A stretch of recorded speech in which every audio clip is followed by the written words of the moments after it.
पूरा दुनिया गदगद बा। तो हमनियों के एक लाइन में कहता है ओकरा बाद आगे के गीत कि राजा राम जी के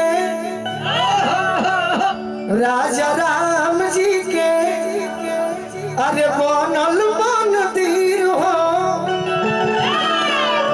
फिकीर सारा दूर हो गई। राजा राम जी के बनल मंदिर हो फिकीर सारा दूर हो। राजा राम जी के बनल मंदिर हो फिकीर सारा त्रेता वाला दिनवा आई गइल फिर हो फिर सारा दूर हो गई।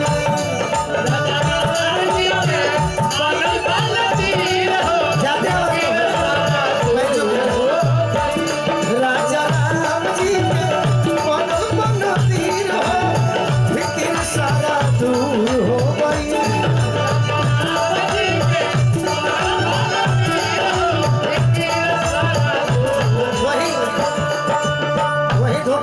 भाई तू भैया तू तो खुश ना हुई बड़ा मंदिर वाला से बाकी बजावे के बड़ी पापी पेट के सवाल बा। अरे राम आएंगे तो राम का सजाएंगे राम आएंगे तो राम का सजाएंगे मेरे झोपड़ी के बाहर आज जाग जाएंगे राम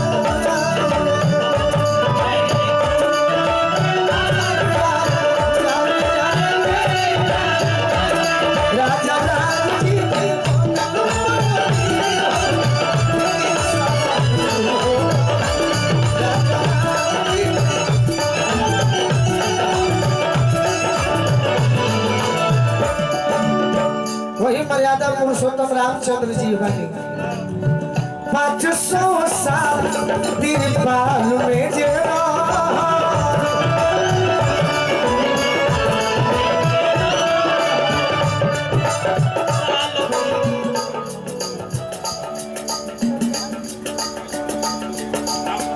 जरूर ना हमारा चाचा कटिहार जिला से आई बनी। बिहार में बड़ी फेमस जगह कटिहार हो जहाँ के हमारे मित्र बड़े पागल यादव जी वही जिला से 500 साल। अच्छा दुल्हे राजा के पापा जी के मामा जी बाजी नंद किशोर पांडे जी के मामा जी के तरफ से राम जी के भजन पर 500 रुपए के आशीर्वाद मिला। और तो दुल्हे राजा के भाई जस बुझाता नहीं हमारा भगिना अच्छा भाई बानी दुल्हे राजा बहुत सुंदर बहुत स्वागत मिले। 500 साल तिरपाल में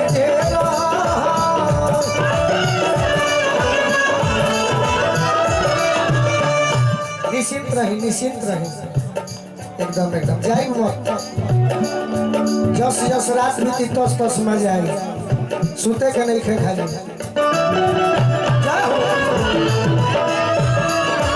हर 500 साल तिरपाल में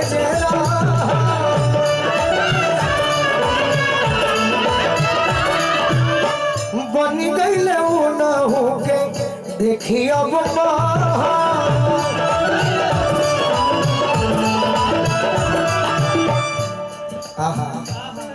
निकाल दे बड़ा था तो देखे खातिर भइले भगत के भीड़ हो फिकिर सारा दूर हो गई।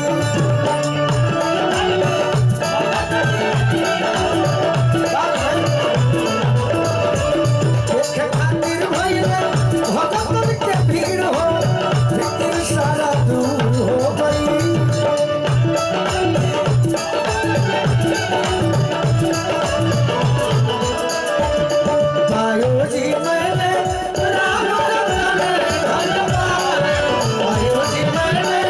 राम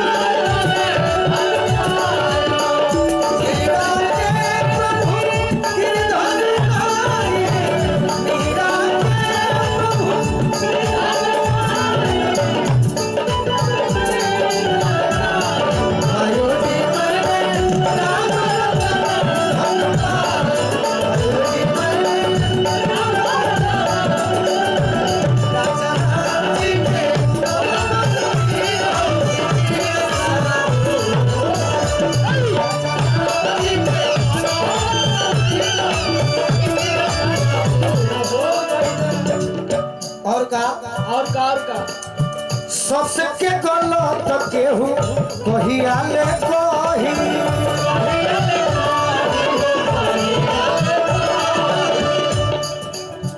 अगर केहू शब्द हुई तो सबके गलत केहू कहिया ले कही सबके गलत केहू कहिया ले कही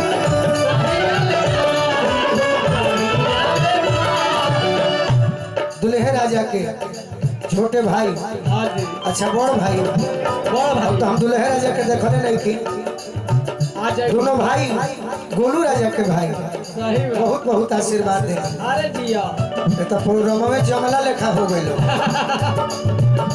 तो हम नया जगह पर बने हम का जानते हैं सबसे के गलत केहू कहिया ले कही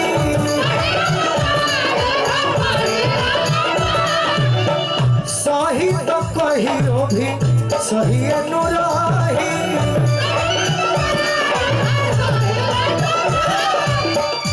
जे कर रहे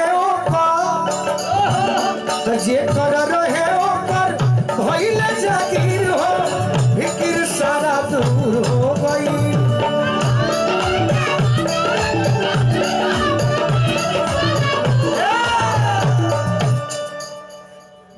तो जे कर रहे भइल जागीर हो तैयारी हो जा